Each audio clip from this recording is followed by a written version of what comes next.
Definition की बात करें तो booting is the process in which system load operating system from secondary memory to primary memory. तो जैसा कि आप जानते होंगे कि रैम मेमोरी एक वोलाटाइल मेमोरी है, जिसका मतलब है कि जैसे ही आप सिस्टम को शट डाउन करते हैं सारा डेटा उससे क्लीन हो जाता है और जो ऑपरेटिंग सिस्टम या फाइल्स हैं वो सभी आपकी हार्ड डिस्क में सेव रहती हैं, क्योंकि हार्ड डिस्क सेकेंडरी मेमोरी है। तो स्क्रीन पे सारा कुछ हैंडल करने का काम ऑपरेटिंग सिस्टम का होता है, क्योंकि ऑपरेटिंग सिस्टम मास्टर सॉफ्टवेयर है, कंट्रोलर है, सारी जॉब्स वही करता है। पर क्योंकि सारा डेटा सिस्टम शट डाउन होने के बाद हार्ड डिस्क पे चला जाता है, तो जब सिस्टम को वापस से ऑन किया जाता है तो ऑपरेटिंग सिस्टम को एक्टिव मोड में लाना होता है। और एक्टिव मोड में लाने का मतलब होता है उसे वापस से उठा करके रैम पे लोड करो, क्योंकि रैम ही वर्किंग मेमोरी है। तो जब चीजें रैम पे आएंगी तभी वर्क करेंगी। तो हार्ड डिस्क में सिर्फ सेव रहती हैं, तो ऑपरेटिंग सिस्टम को हार्ड डिस्क से उठा करके रैम पे लोड किया जाता है और जैसे ही सिस्टम पे ऑपरेटिंग सिस्टम लोड हो जाता है फिर वो सारा काम करने लग जाता है। तो ऑपरेटिंग सिस्टम को हार्ड डिस्क से वापस यहाँ रैम पे लोड करने के इसी प्रोसेस को बूटिंग प्रोसेस कहते हैं। हालांकि इसमें और भी कुछ छोटे छोटे प्रोसेसेस ऐड हैं। तो आइए जरा बूटिंग प्रोसेस को कंप्लीट समझते हैं। तो सबसे पहले आप अपने सिस्टम को स्विच ऑन करते हैं। तो आपके सिस्टम में जो पावर सप्लाई ट्रांसफर होती है वो दो जगह पे जाती है। एक पावर सप्लाई जो मॉनिटर के पास जाती है तो वो मॉनिटर को ऑन करती है, और दूसरी पावर सप्लाई जो आपके सेंट्रल प्रोसेसिंग यूनिट पे जाती है, जिसे एक्चुअल में सिस्टम यूनिट कहते हैं। तो सिस्टम यूनिट में एक एसएमपीएस डिवाइस होती है जिसे स्विच मोड पावर सप्लाई बोलते हैं।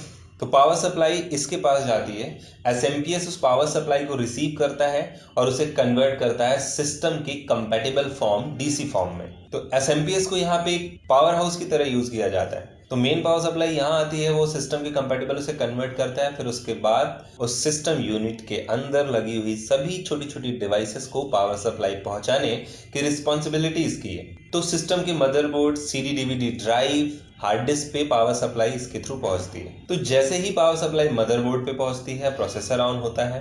तो मदरबोर्ड में एक छोटा सा प्रोग्राम होता है जो पावर सप्लाई के लेवल को और उसकी कंपैटिबिलिटी को चेक करता है, और अगर पावर सप्लाई में कोई प्रॉब्लम है तो उसे वहीं से रिवर्ट कर देता है। और अगर पावर सप्लाई सही है, सिस्टम के अकॉर्डिंग है, तो एक पावर गुड सिग्नल जनरेट करता है जिसे सीपीयू रिसीव करता है, यानी आपका प्रोसेसर रिसीव करता है। पावर गुड सिग्नल पाते ही आपका प्रोसेसर जंपर मेमोरी से रोम का एड्रेस उठाता है और सीधे जंप कर जाता है रोम की बायो सेटिंग्स में। बायो सेटिंग्स इनेबल होती हैं तो रोम सबसे पहले पोस्ट प्रोसेस चलाता है, पावर ऑन सेल्फ टेस्ट, जिसका मतलब है पावर ऑन होते ही सेल्फ को टेस्ट करो।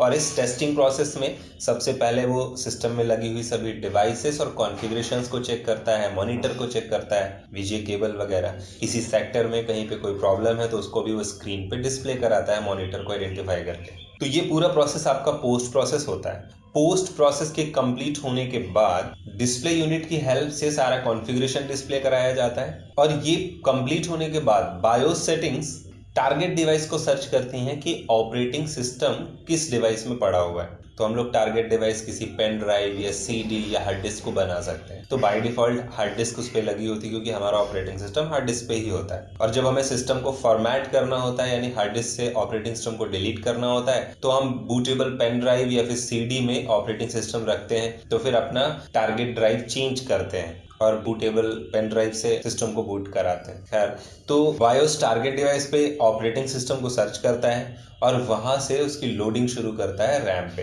फिर जैसे ऑपरेटिंग सिस्टम रैम पे लोड हो जाता है तो सारा कंट्रोल ऑपरेटिंग सिस्टम के पास आ जाता है, फिर सारी कंट्रोलिंग ऑपरेटिंग सिस्टम कर रहा होता है। तो इसी पूरे प्रोसेस को बूटिंग प्रोसेस कहते हैं। और बूटिंग दो तरीके से हो सकती है सिस्टम पे। एक को कोल्ड बूटिंग कहते हैं, इसे सॉफ्ट बूटिंग भी कहते हैं, और दूसरी होती है वार्म बूटिंग या हार्ड बूट। तो जब आप पावर बटन से सिस्टम को ऑन करते हैं उस टाइम पे बहुत ही आराम से बूटिंग प्रोसेस कंप्लीट होता है, इसलिए उसको सॉफ्ट या कोल्ड बूटिंग कहते हैं। बट कभी कभी सिस्टम हैंग हो जाता है या किसी रीजन से आप सिस्टम को बीच में रीस्टार्ट करते हैं। तो रीस्टार्ट का मतलब होता है एक्चुअल में आप उसे रीबूट करवा रहे हैं। तो चलते हुए सिस्टम अचानक से बंद होता है और उसके बाद वापस से रीस्टार्ट होता है, तो इसलिए इसको वार्म बूटिंग कहते हैं, क्योंकि उस टाइम पे सिस्टम को थोड़ा सा एक्स्ट्रा लोड लेना होता है, उसको बंद होना है फिर वापस से स्टार्ट होना है तुरंत। तो रीबूटिंग प्रोसेस होता है, रीलोडिंग प्रोसेस होता है, इसलिए इसको रीस्टार्ट बोलते हैं। तो सिस्टम को बार बार रीस्टार्ट करना अच्छा नहीं होता है। तो ये दो तरह की बूटिंग होती है।